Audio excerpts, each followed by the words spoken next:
சித்தர்கள் திருவண்ணாமலையில் அதிகம் இருப்பதன் ரகசியம் தெரியுமா? உலகம் தோன்றிய காலத்திலிருந்து திருவண்ணாமலை இருப்பதாகவும் கூறப்படுகிறது. வெவ்வேறு யுகங்களில் இந்த மலை வெவ்வேறு விதமாக தோன்றியதாகவும் புராணங்களில் கூறப்பட்டுள்ளன.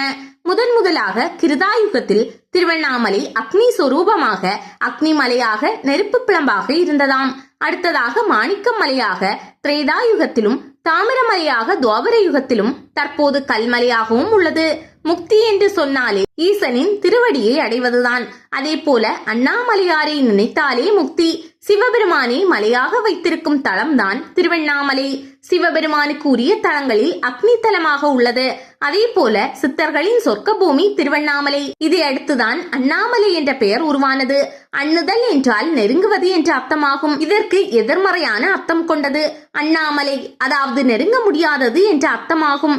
அடிமுடி காணா அண்ணாமலையார் என்ற புகழ்பெற்ற பிரம்மன் மற்றும் விஷ்ணுவின் கர்வம் அளித்த புண்ணிய தலம் இதுதான்.